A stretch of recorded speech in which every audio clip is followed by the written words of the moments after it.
Bonus Liber, Audiolibros, presenta Ética a Nicómaco, de Aristóteles. Parte 6. Libro sexto. Capítulo 1. ¿Cuál es la recta razón y cuál es su definición? En el primer capítulo declara ser la recta razón la que endereza las cosas al fin perfecto, y obrar conforme a recta razón ser obrar conforme a lo que se requiere para alcanzar el fin. Después propone las partes del alma, y declara ser una capaz de razón y otra que carece de la, y que de la que carece no se trata aquí, pues se haya tratado en lo pasado, porque las virtudes morales consisten en esta parte que carece de razón. Divide asimismo la parte que consiste en razón, en una que no cae en consulta, que es la ciencia, porque ninguno consulta si 2 veces 2 hacen 4, pues es cosa cierta, y otra que cae en consulta, que es la opinión.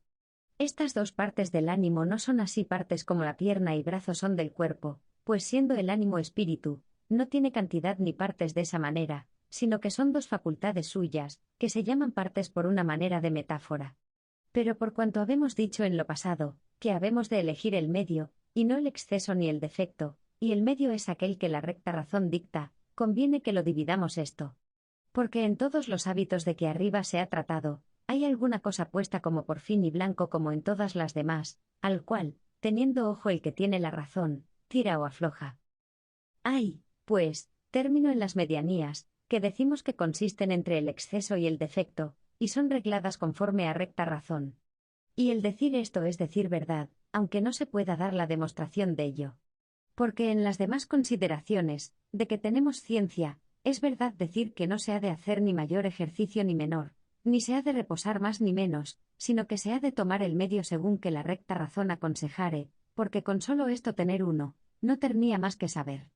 Como si se preguntase cuánto mantenimiento conviene dar al cuerpo, y respondiese uno que tanto cuanto manda la medicina, y el hombre que en ella fuere docto. Por tanto, conviene que en los hábitos del alma no solo sea así verdad esto que se ha dicho, pero aún también que se entienda clara, y distintamente cuál es la recta razón y cuál su definición. Ya, pues, dividimos las virtudes del alma, y unas dijimos que eran de la costumbre y otras del entendimiento. De las morales, pues, ya habemos tratado. Tratemos, pues, agora de las otras, disputando primero del alma de esta suerte. Cuanto a lo primero, pues, ya está, dicho como el alma tiene dos partes, una capaz de razón y otra que carece de la. Agora, pues, tratemos por la misma orden de la parte que es capaz de razón, y presupongamos primero que hay dos maneras de cosas que consisten en razón, una de aquellas cosas que vemos ser de tal manera, que sus principios no pueden dejar de ser así, y otra de aquellas cuyos principios pueden ser de otra manera. Porque para entender cosas de género diverso, también es menester que haya parte de ánimo que sea de género diverso, y que sea conforme a lo que se ha de entender, pues han de alcanzar el conocimiento de las cosas conforme a cierta semejanza y propiedad que con ellas tengan. Llámese, pues, la una destascible y la otra disputable, porque el consultar y el disputar, todo es una misma cosa. Ninguno, pues, consulta lo que no puede ser de otra manera, de manera, que lo consultable es una parte de las cosas que consisten en razón. Consideremos, pues, cuál es el mejor hábito de cada parte de estas, porque aquella será su virtud, y la virtud es la que le inclina a su propia obra. Capítulo 2. Cómo hay tres cosas en el alma propias del efecto, y de la verdad, el sentido, el entendimiento y el apetito. Ha propuesto de tratar de las dos partes de nuestro entendimiento, la una cierta, en que consiste la ciencia, y la otra probable, en que se funda la opinión. Para mejor tratar de ellas, declara en el capítulo 2 la origen de nuestro conocimiento y de nuestro obrar, y pone por origen de nuestro conocimiento los sentidos, y del obrar el entendimiento y el apetito. Porque si pusiésemos por caso que se viese un hombre falto de todos los sentidos, tal ninguna noticia de cosas ternía en su entendimiento, sino que sería como es el del niño antes que venga a sentir en el vientre de la madre.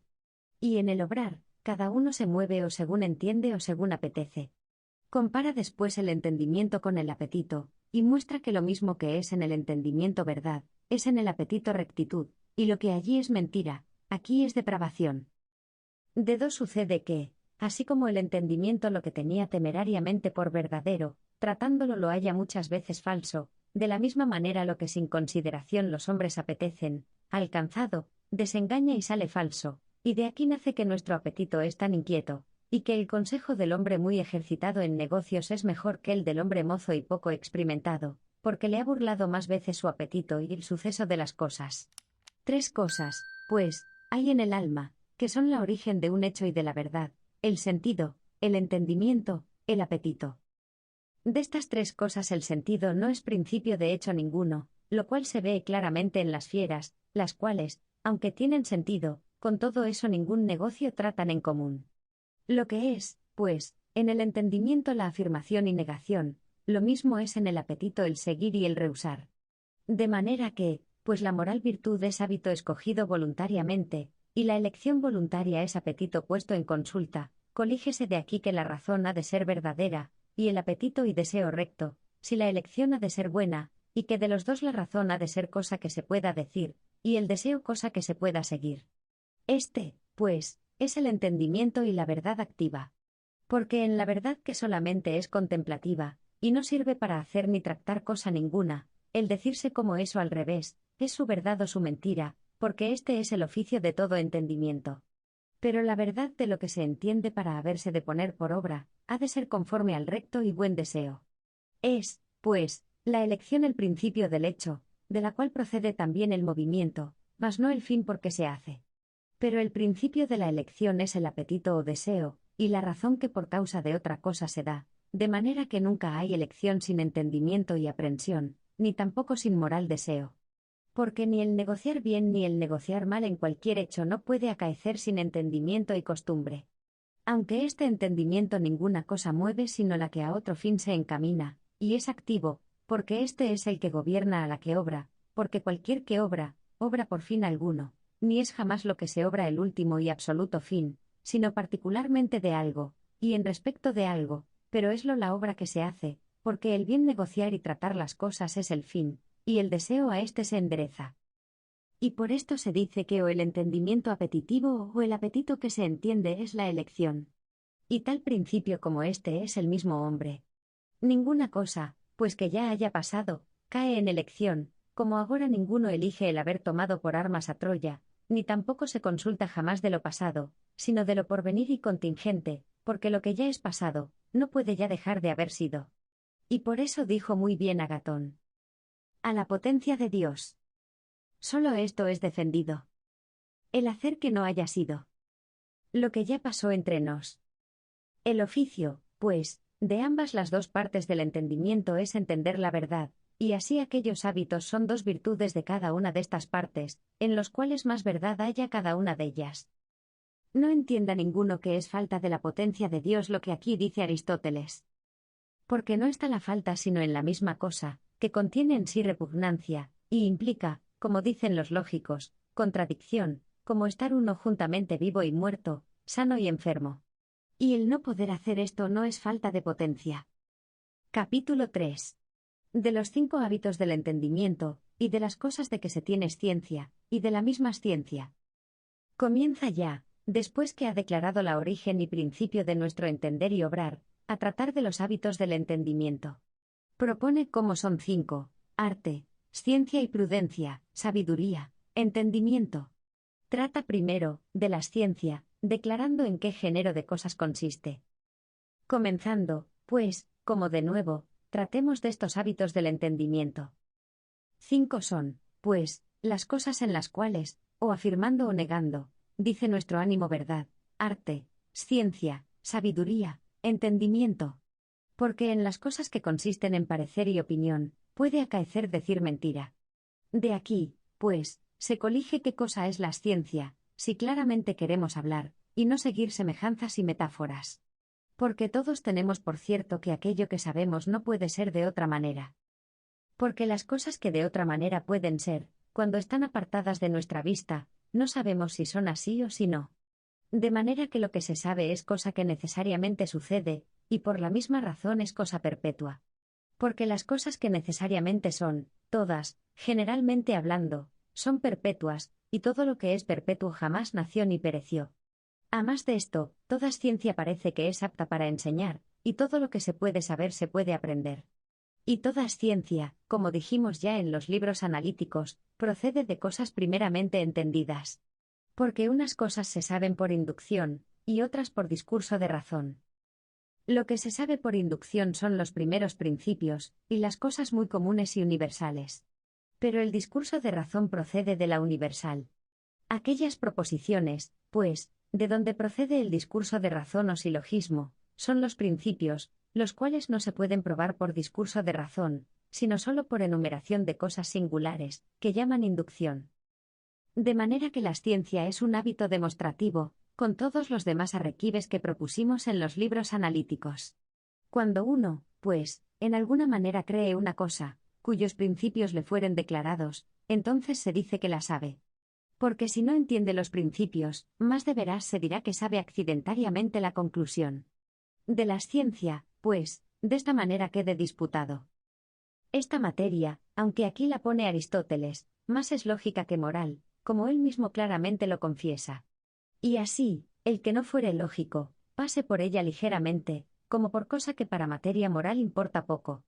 Solo entienda qué discurso de razón es cuando de unas verdades se sacan y coligen otras de esta manera. Pues toda cosa compuesta de muchas cosas diferentes y contrarias, de necesidad ha de perecer por la contienda que las unas llevan con las otras, y vemos que todos los hombres son compuestos de cosas diferentes y contrarias, carne, hueso, calor y frío, colígese que todos los hombres de necesidad han de perecer. Inducción es cuando probamos ser verdad una cosa dicha en común, demostrando experiencia de muchas cosas singulares en favor de aquella, como si probamos que todo hombre ha de morir, pues vemos que murió el emperador, nuestro señor Carlos V, y el príncipe, su nieto, y cada día vemos morir unos y otros, y no sabemos que haya hombre ninguno que siempre dure. Principios son unas verdades que no se pueden probar sino por estas particulares experiencias y inducciones, como en la geometría estas, cualquier cosa entera es mayor que ninguna de las partes, de cualquier punto a otro cualquier punto se puede echar una línea recta. De estos principios y discursos y inducciones, puestos en un particular argumento y materia de cosas, se hacen las ciencias, como puestos en materia de enfermedades vienen a hacer la medicina. De todo esto tratamos claramente en la introducción que publicamos para la lógica de Aristóteles, y muy largamente en los comentarios que sobre su lógica tenemos escritos, si a luz salieren algún día. Pero esto, como dije, para el filósofo moral, que para su utilidad lee esta materia, no importa mucho. Capítulo 4. Del arte. Arte entiéndela aquí Aristóteles como la entiende el vulgo cuando llama arte al oficio del zapatero, del sastre y del herrero, y así la distingue de la ciencia. Que, en realidad de verdad, arte es vocablo más general que ciencia, y cualquier ciencia es arte, aunque no cualquier arte sea ciencia.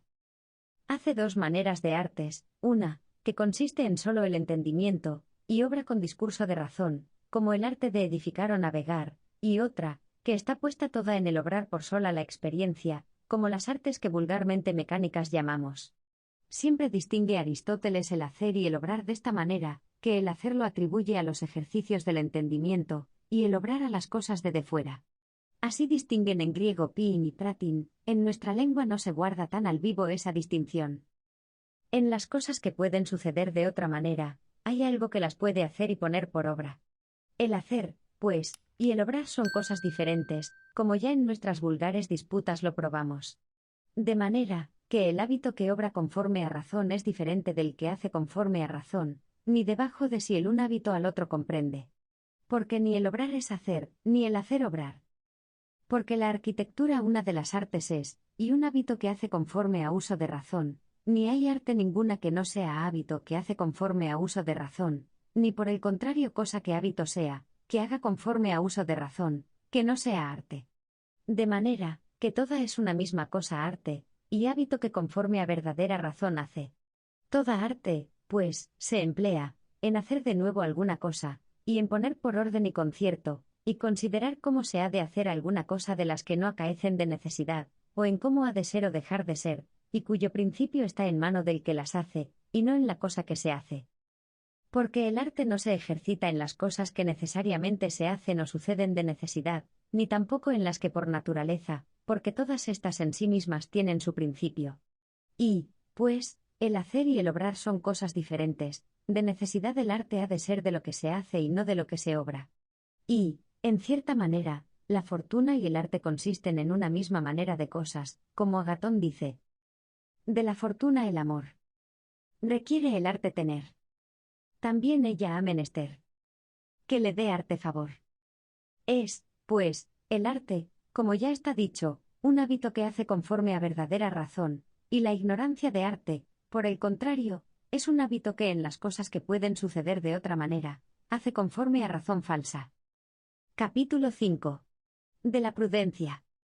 En el capítulo 5 trata de la prudencia, distinguiéndola de la ciencia y del arte en esto, que la ciencia considera las cosas en comunidad, porque de las cosas particulares, pues ni tiene cierto número, ni son ciertas, no se tiene ciencia, pero la prudencia requiérese en cosas particulares. Ítem, el arte trata las cosas que entre sí guardan cierta regla y concierto, pero las cosas que requieren prudencia, no tienen cierta regla ni concierto. Declara resplandecer esta virtud en dos géneros de cosas señaladamente en regir bien una familia, y gobernar bien una república. De la prudencia podremos tratar de esta manera, considerando qué personas son las que solemos llamar prudentes. Parece, pues, que el propio oficio del prudente es poder bien consultar de las cosas buenas y útiles para sí, no en alguna particular materia, como si dijésemos en lo que vale para conservar la salud o la fuerza, sino en qué cosas importan para vivir prósperamente. Lo cual fácilmente lo podemos entender de esto, que en alguna cosa particular decimos ser prudentes, los que en las cosas que no consisten en arte dan buena razón y la encaminan a algún buen fin. De manera, que generalmente hablando, aquel será prudente, que es apto para consultar con él las cosas. Ninguno, pues, consulta jamás las cosas que no pueden acaecer de otra manera, ni tampoco las cosas que no está en su mano hacerlas o dejarlas de hacer.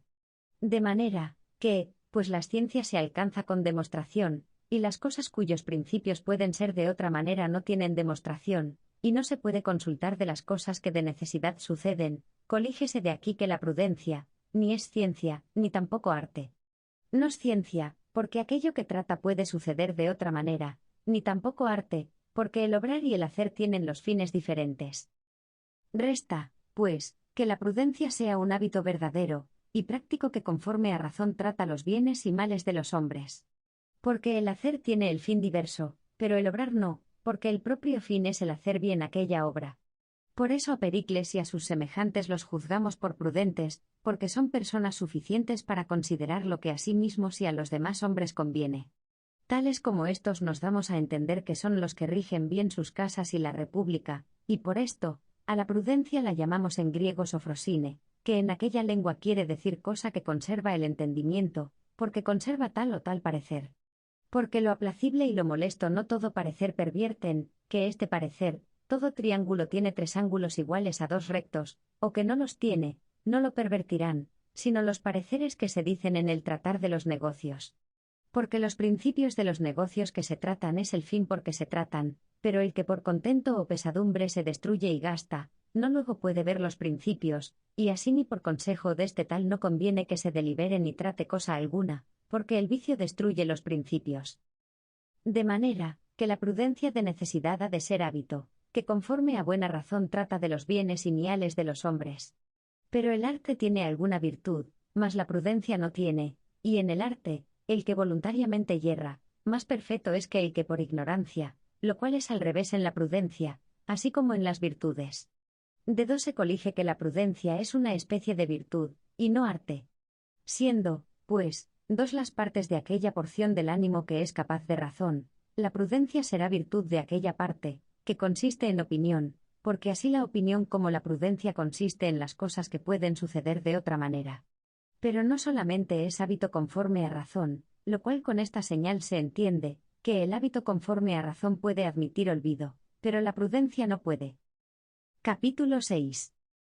Que sólo el entendimiento percibe los principios de las cosas que se saben declarada el arte y la prudencia, trata del cuarto hábito del entendimiento, que por excelencia, o por falta de no tener otro vocablo, toma el nombre de la misma facultad, y se llama entendimiento.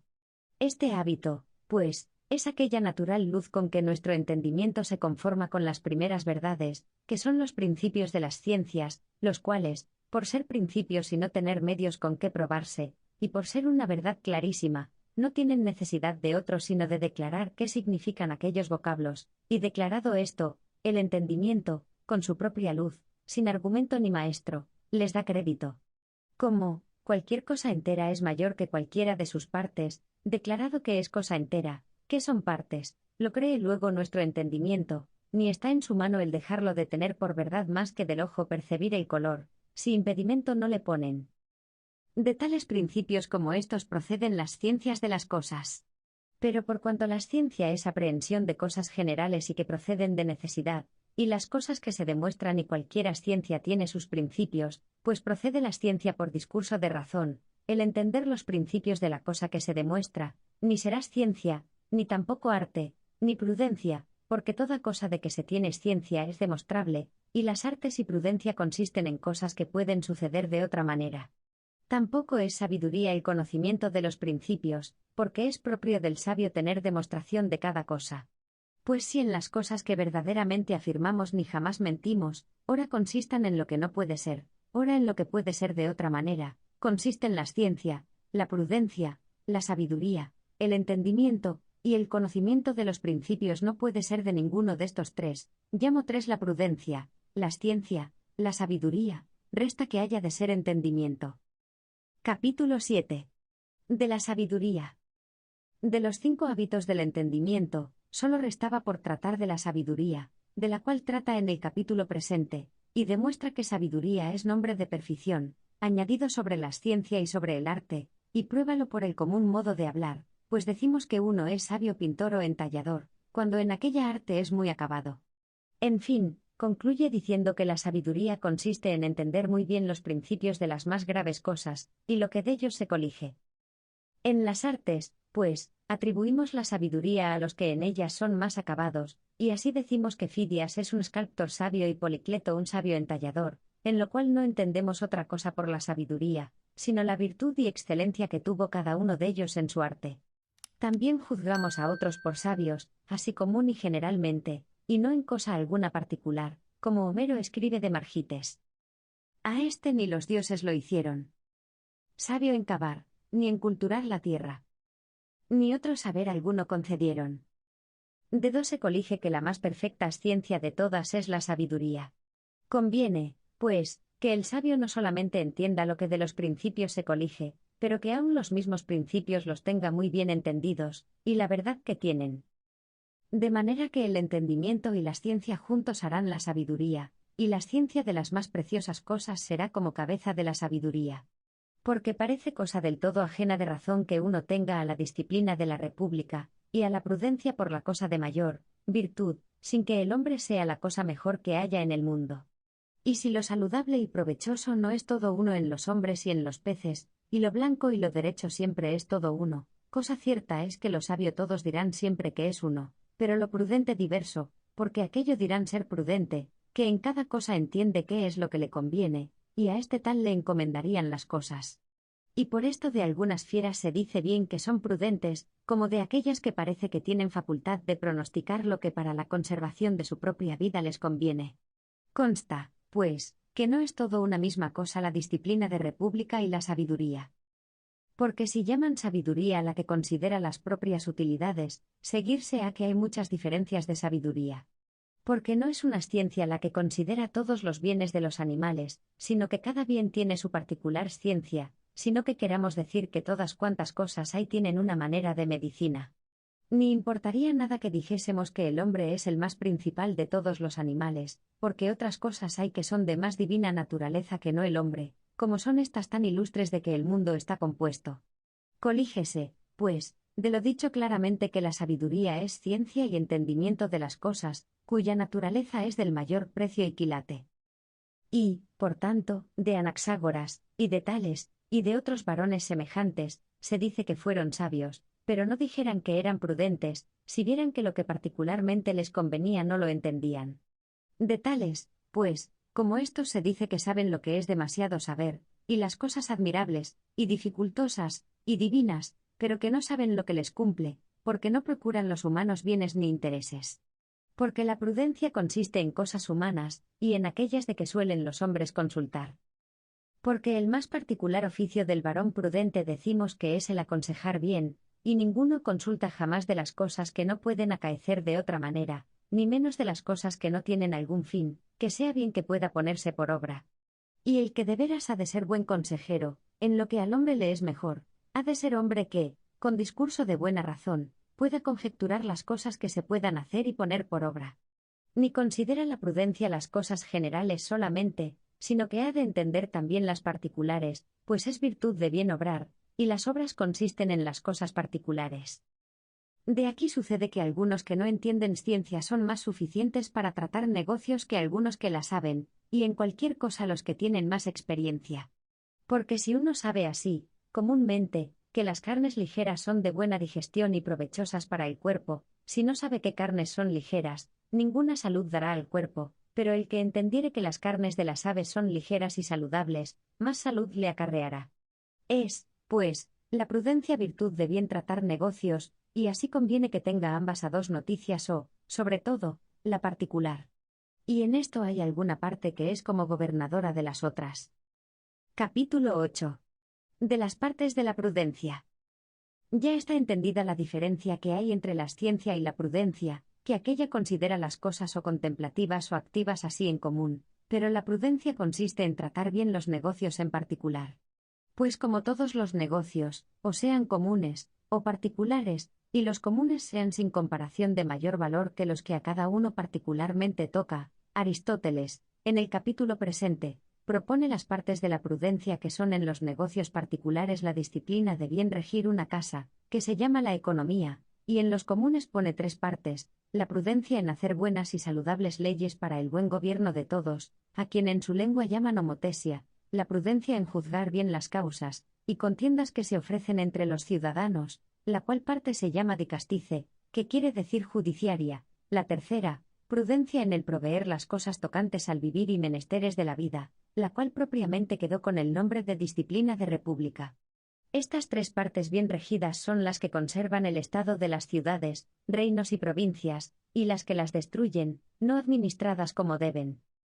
Es, pues, la disciplina de la república y la prudencia un mismo hábito, aunque el estado de cada una de ellas es diverso. En la prudencia, pues, que se emplea en el gobernar bien una república, la cabeza y principal parte es la que consiste en el hacer las leyes. Pero la que las particulares cosas considera, tiénese el nombre común y llámase disciplina de república, y esta misma es la que trata y consulta los negocios, porque las ordinaciones de los pueblos son casi lo último en el tratar de los negocios. Y así propiamente decimos que solos estos tales gobiernan la república, porque estos son de la misma manera que aquellos que ponen las manos en la obra. Aunque parece que la prudencia más propiamente se dice de aquel que en sí mismo piensa solamente, y esta es la que se usurpa el común nombre de prudencia. Pero de las otras, una se llama ciencia de bien gobernar una familia, otra de hacer leyes, otra de regir bien una república, y esta tiene aún dos partes, una, que consiste en consultar las cosas, y otra que en juzgarlas. Parece, pues, que esta facultad tiene manera de ciencia, porque el que la tiene es hombre que entiende, pero hay mucha diferencia, porque el que sabe bien lo que le cumple y lo pone por obra, este tal parece que es prudente, pero los que son aptos para gobierno de república, son los que están curtidos en negocios. Y por esto dice muy bien Eurípides: ¿cómo puedo ser prudente? Pues nunca me he ejercitado en negocios. ¿Ni he tratado lo que pasa entre la gente? Antes siempre entre soldados. He vivido en compañía. Do igual parte me cabía. De los mejores bocados. Porque los que son nuevos en negocios siempre hacen demasías, porque procuran sus particulares provechos, y el hacerlo así les parece que es hacer lo que conviene. De esta opinión, pues, ha procedido lo que de los prudentes decimos. Aunque el particular bien no se puede por ventura alcanzar sin el bien de la familia, ni aun sin el de toda la república. A más de esto, que no hay certidumbre en el cómo ha de procurar uno sus propios intereses, y tiene necesidad de consulta. Lo cual, o por esta razón se entiende claramente, que los hombres mozos se hacen geómetras y matemáticos, y sabios en cosas semejantes, pero ninguno parece que por ciencia se haga prudente. Lo cual procede de que la prudencia consiste en negocios particulares, y estos se entienden por la experiencia, y el hombre mozo no está experimentado, porque el mucho tiempo es el que causa la experiencia. Porque, ¿podría alguno considerar qué es la causa que un niño puede ser matemático, y sabio ni filósofo natural no puede, sino porque las ciencias matemáticas alcánzanse considerando? Pero los principios de la sabiduría y ciencia natural proceden de la experiencia, y en las matemáticas los mancebos no tienen necesidad de creer cosa ninguna, antes ellos de suyo se las dicen, pero en las otras cosas el ser de ellas es incierto y dificultoso de entender. Asimismo, en el consultar puede haber hierro, o en lo universal, o en lo particular. Porque puede errar uno diciendo que todas las aguas gruesas y pesadas son malas, o afirmando que esta particular agua es gruesa y pesada. Consta, pues, que la prudencia no es ciencia, porque, como habemos dicho, trata las postreras cosas, cuáles son las que se tratan en negocios. Es, pues, la prudencia contraria del hábito que se llama entendimiento, porque el entendimiento considera los principios, para los cuales no hay dar razón, y la prudencia considera las cosas singulares y últimas, las cuales no se comprenden por ciencia, sino por el sentido, no por el particular de cada cosa, sino por tal sentido cual es el con que en las artes matemáticas juzgamos que esta última figura es triángulo. Porque también allí parará nuestro conocimiento. Aunque aquel tal conocimiento mejor se dice sentido que prudencia, y la otra ya es de otra especie. Capítulo 9. De la buena consulta. Una parte del gobierno de la República dijo Aristóteles que era la que trataba los negocios comunes, y que éstos se trataban consultando. Trata, pues, en este capítulo de la consulta, mostrando que no es ciencia, ni tampoco conjetura, ni menos discreción, sino reformación de consejo. El preguntar y el consultar son cosas diferentes, porque el consultar es una manera de preguntar. Habemos de entender, pues, de la buena consulta qué cosa es, y si es ciencia, o opinión, o buena conjetura, o algún otro género de cosas. No es, pues, la consulta ciencia, porque ninguno consulta lo que sabe, y la consulta buena es una especie de consulta, y el que consulta inquiere y colige por razón. Pero ni tampoco es conjetura, porque sin proponer razones se hace la conjetura, y repentinamente, pero la consulta requiere largo tiempo, y así dicen que lo consultado se ha de poner presto por obra, pero que ha de consultarse muy despacio. Asimismo, la discreción es diferente de la buena consulta, porque la discreción es una buena conjetura. Tampoco es opinión ninguna buena consulta, por cuanto el que mal consulta yerra, y el que bien consulta acierta. Es cosa cierta que la buena consulta es una manera de reformación, pero no de ciencia, ni tampoco de opinión. Porque la ciencia no ha menester reformación, pues no yerra, y la reformación de la opinión es la verdad. Asimismo, todo aquello de que se tiene opinión, ya está dividido en diversos pareceres. Pero ni tampoco se hace la consulta sin uso de razón. Resta, pues, que ha de ser reformación del parecer, pues el parecer aún no es afirmación, pero la opinión no es ya pregunta, sino ya es afirmación. Pero el que consulta, ora consulte bien, ora consulte mal, inquiere algo y lo colige por razón. Es, pues, la buena consulta reformación de la consulta. Por esto, en la consulta, se ha de entender primero qué se consulta y sobre qué. Pero por cuanto la reformación se dice de muchas maneras, será cosa manifiesta que no toda reformación es buena consulta. Porque el disoluto y el malo, lo que propone saber, por discurso de razón lo sacará, de manera que consultará bien, pero pareciéndole que es un mal muy grande. Pero el bien consultar parece ser uno de los bienes, porque esta tal reformación de consulta es la buena consulta, la cual siempre acarrea lo bueno. Pero puédese hacer esto con discurso falso de razón, y decir uno lo que conviene que se haga, pero no acertará el por qué, sino errar el medio. De manera que ni esta tampoco será buena consulta, en la cual uno alcanza lo que se debe hacer, pero no la razón por qué es bien que se haga. Acaece asimismo que uno, en mucho espacio de tiempo, dé en la cuenta de lo que conviene que se haga, y otro en poco rato. No es, pues, tampoco aquella la buena consulta, sino la reformación de lo que es útil y de lo que conviene, y como conviene, y cuando conviene. Puédese también consultar bien generalmente de toda cosa, y también acerca de algún fin particular. Es, pues, la buena consulta general la que reforma lo que para el supremo fin pertenece, y la particular, la que reforma lo que se encamina a algún fin particular. Y si de hombres prudentes es el bien consultar, será la buena consulta reformación de lo que para el fin conviene, de lo cual es la prudencia el verdadero parecer. Por los que no saben lógica me he esforzado a añadir esto aquí. Llama medio Aristóteles a la razón con que se prueba la cuestión, como si prueba uno que vale más una mediana paz que una muy justa guerra, porque la guerra estraga las vidas y haciendas de los hombres y pone en condición la libertad, esta razón es el medio, y cuando la razón es fuera de propósito y no concluye, llámase medio falso y argumento de solistas, como si dijese uno que es buena la guerra, porque muchos se hacen ricos con ella, es falsa razón y que no concluye nada, porque por la misma razón sería bueno el hurtar y dar dineros a usura, pues se enriquecen muchos por esta vía. Capítulo 10. Del buen juicio. Al bien consultar es anexo el buen juicio, pues nunca hombre de mal juicio consultó bien cosa ninguna. Por esto trata aquí del buen y mal juicio qué cosa es, de la misma manera que trató de la consulta en el capítulo pasado. El bueno y mal juicio decimos ser aquellos conforme a los cuales decimos a unos que son de mucha capacidad y a otros de poca. Pero tampoco es el buen juicio lo mismo que es ciencia ni opinión, porque todos fueran de buen juicio. Tampoco es alguna de las particulares ciencias, como la medicina, que trata de las cosas provechosas a la salud, y la geometría, que considera las grandezas de los cuerpos, porque el buen juicio no trata de las cosas que son perpetuas y inmovibles, ni de las cosas que aun quien quiera le acaecerían, sino de las cosas que cualquiera dudaría y consultaría. Y así consiste en las mismas cosas en que consiste la prudencia, pero no es lo mismo el buen juicio que la prudencia, porque la prudencia es virtud que manda, porque al fin a ella toca mandar lo que conviene que se haga, pero el buen juicio solamente tiene por oficio el juzgar o aprobar. Porque todo es una cosa juicio y buen juicio, pues es todo uno hombre de juicio y hombre de buen juicio. Tampoco es el buen juicio, lo mismo que tener o que alcanzar prudencia. Pero así como el aprender se dice entender cuando uno usa de las ciencias, de la misma manera en el usar de la opinión en el juzgar de aquellas cosas en que consiste la prudencia cuando otro las dice, y juzgar bien, porque bien y convenientemente juzgar todo es una misma cosa. Y de allí vino el nombre griego sinesis, que quiere decir entendimiento, por el cual se llaman los hombres de buen juicio, del uso que tenemos de este vocablo en el aprender, porque al aprender lo llamamos entender muy muchas veces. Capítulo 11. Del parecer.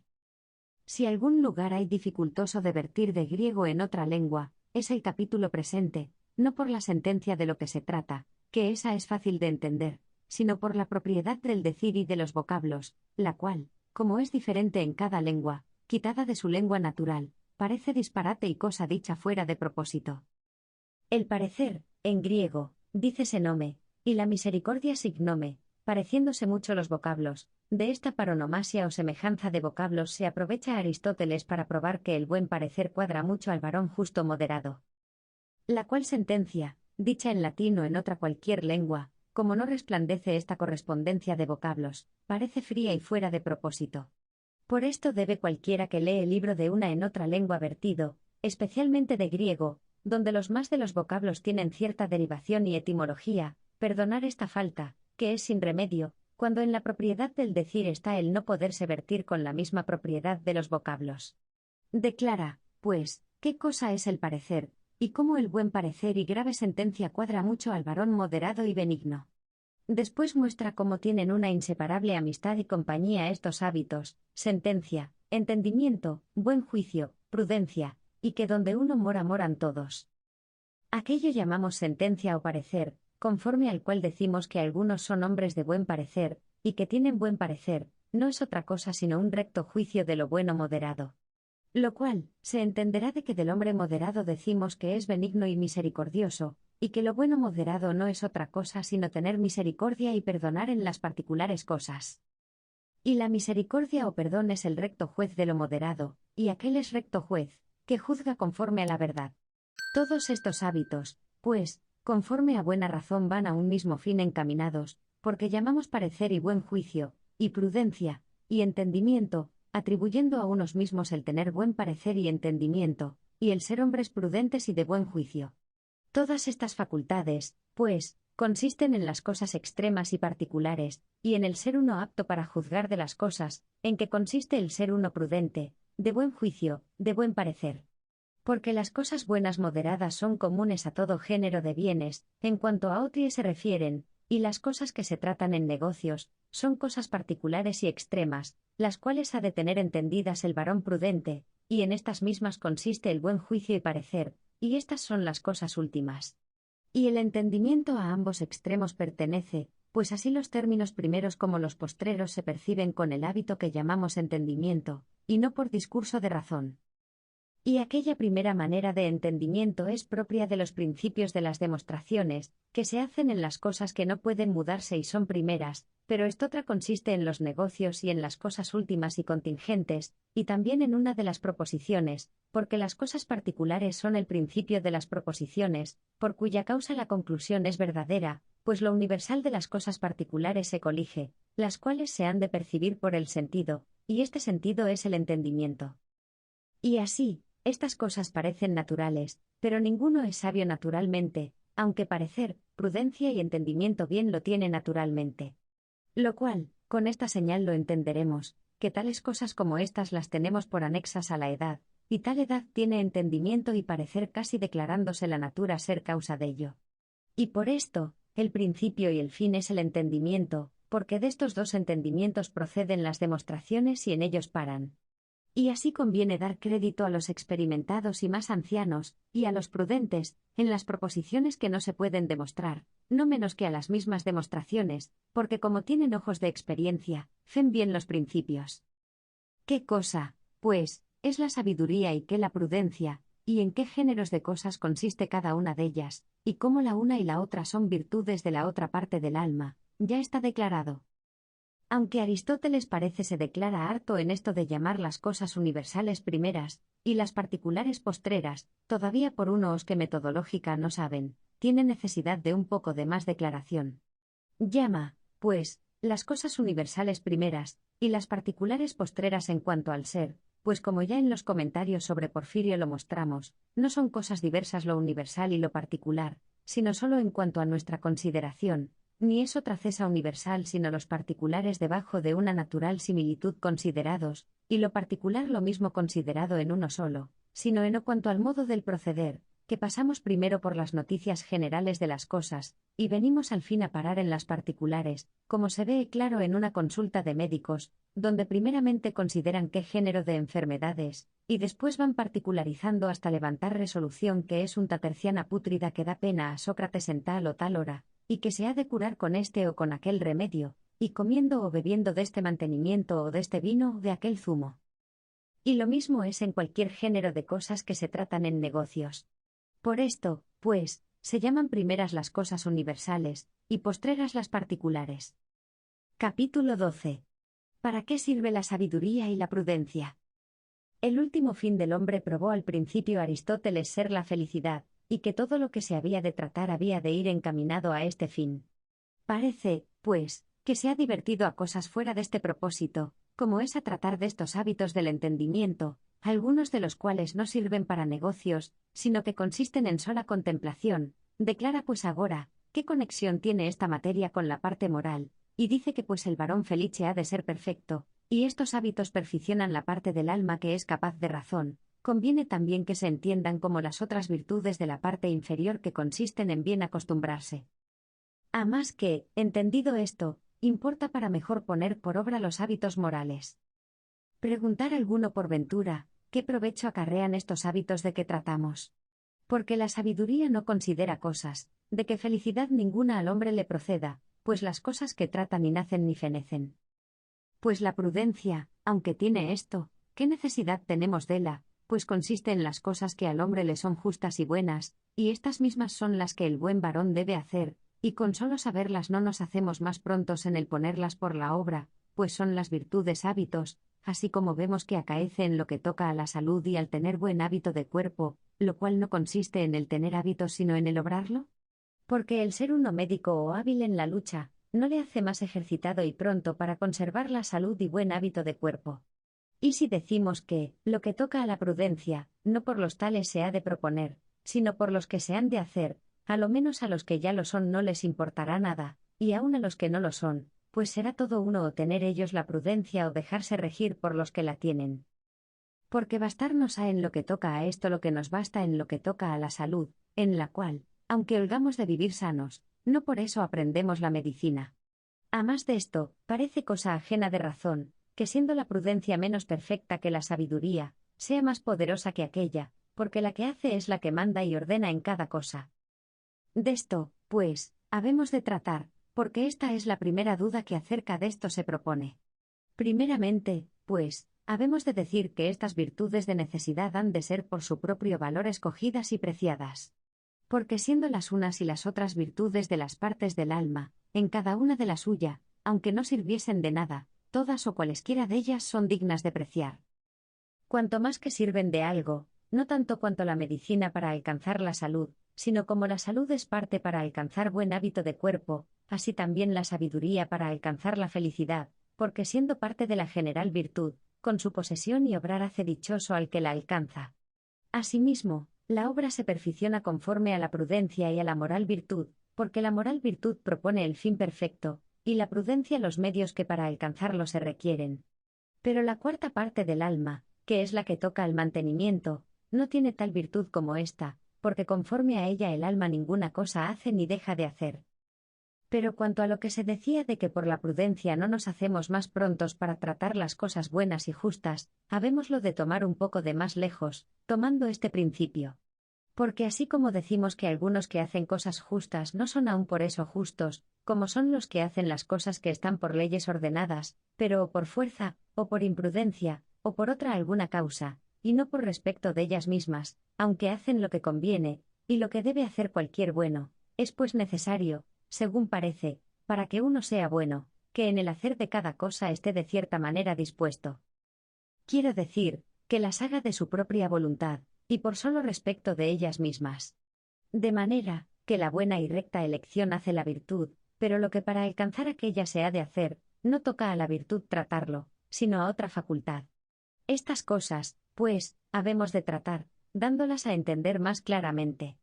Hay, pues, una facultad que la llaman comúnmente prontitud, la cual es de tal manera, que puede fácilmente hacer y alcanzar las cosas que a algún fin propuesto pertenezcan. Esta prontitud, si el fin propuesto es bueno, es cierto digna de alabanza, pero si malo, es mala maña. Y por esto decimos también de los prudentes, que son prontos y mañosos. No es, pues, esta prontitud la prudencia, pero no está sin ella la prudencia. Este tal hábito, pues, imprímese en los ojos del alma no sin la virtud, como habemos dicho y es cosa manifiesta. Porque los discursos de razón, que en los negocios se hacen, sus principios tienen, pues el fin y el sumo bien, sea cualquiera, ha de ser de tal o tal manera. Porque, pongamos por ejemplo que sea lo que primero a la mano nos venga, esto tal a solo el buen varón parecerá bueno, porque la maldad pervierte el juicio, y hace que se engañe acerca de los principios de las cosas que se traten. Muy claro, pues, está, que es imposible ser uno prudente sin ser bueno. Capítulo 13. De la natural virtud, y de la conexión y hermandad que hay entre las verdaderas virtudes y la prudencia. Naturalmente hay en todos los hombres una inclinación a las cosas buenas, la cual Dios puso en nosotros cuando formó la naturaleza humana. De do procede que por malo que uno se haya hecho con sus malos ejercicios, no puede dejar de parecerle bien lo bueno. Hay también otra inclinación a las cosas malas, que nos procedió de nuestro en la caída de la justicia original en que Dios crió los primeros hombres. Estas dos inclinaciones comúnmente se hallan en los hombres, pero en unos más vivas que en otros, y así unos con más facilidad que otros obran un acto de virtud o vicio, de la misma manera que unos son más dóciles que otros de su naturaleza. Estas inclinaciones son las que llama Aristóteles aquí virtudes naturales, y las contrarias también se dirán vicios naturales, no porque absolutamente sean las unas virtudes y las otras vicios, sino porque las unas inclinan a lo uno y las otras a lo otro. Estas inclinaciones no hacen al hombre digno de alabanza ni de vituperación, porque no proceden de propia elección, y se compadecen con los hábitos contrarios. Porque bien puede uno ser bien inclinado de suyo, y o con las ruines compañías, o con malos ejercicios, gastarse y hacerse malo. Y por el contrario, puede ser mal inclinado y con buen juicio, y forzando su mala inclinación y ejercitándose bien, ser muy virtuoso, y en este tal la virtud será de muy mayor quilate.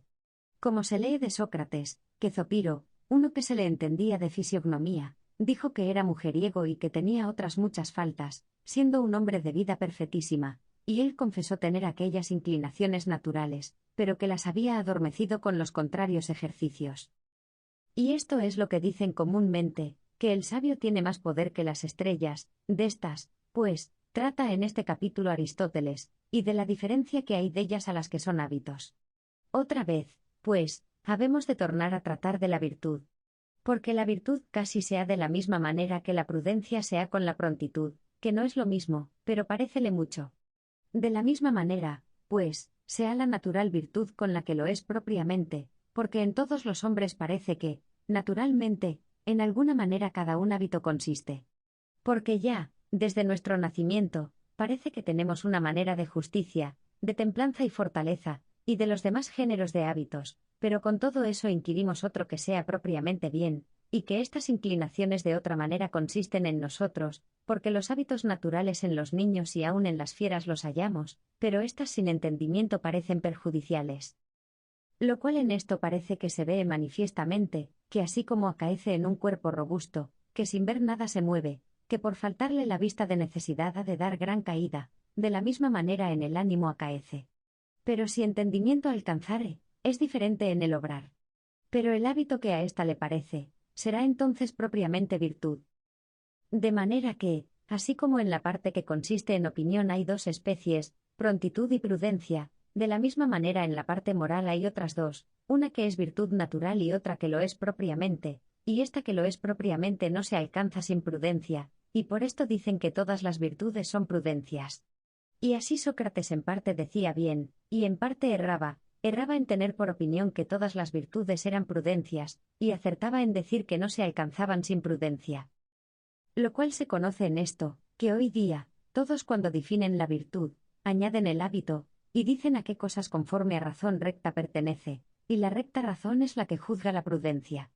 Y así parece que todos adivinan en cierta manera que semejante hábito es la virtud conforme a la prudencia. Y aún podemos extenderlo un poco más, y decir que la virtud no solamente es hábito conforme a recta razón, pero aún acompañado de recta razón, y la recta razón de estas cosas es la prudencia. Sócrates, pues, tenía por opinión que las virtudes eran razones, porque las hacías ciencias todas las virtudes, pero nosotros decimos que son hábitos acompañados de razón. Consta, pues, de las razones ya propuestas, que ninguno puede ser bueno propiamente sin prudencia, ni prudente sin la virtud moral. Y la razón, con que alguno podría pretender que las virtudes están apartadas las unas de las otras, podríase soltar de esta manera. Que si dice que un mismo hombre no es igualmente apto para todas las virtudes, y así terna la una a que es más apto antes de haber alcanzado la a que no es tanto, diremos que eso acontece en las virtudes naturales, pero en aquellas por cuyo respecto se dice un hombre absolutamente bueno, no acaece. Porque siendo sola una la prudencia, han de estar con ella de necesidad. Y aunque la prudencia no fuera virtud activa, consta que el alma tenía necesidad déla por ser virtud de una de sus partes, y porque no se puede hacer buena elección sin prudencia, ni menos sin virtud, porque la virtud propone el fin, y la prudencia pone por obra los medios que para alcanzarlo se requieren. Pero con todo eso, ni es propia de la ciencia, ni tampoco de la parte mejor del ánimo, así como tampoco la medicina es propia de la salud, porque la medicina no usa de la salud, sino que considera cómo se alcanzará. Manda, pues, la medicina y da preceptos por amor de la salud, pero no los da a la misma salud. Y es como si uno dijese que la disciplina de la república es el señorío de los dioses, porque manda todo lo que se ha de hacer en la ciudad. Fin del libro sexto.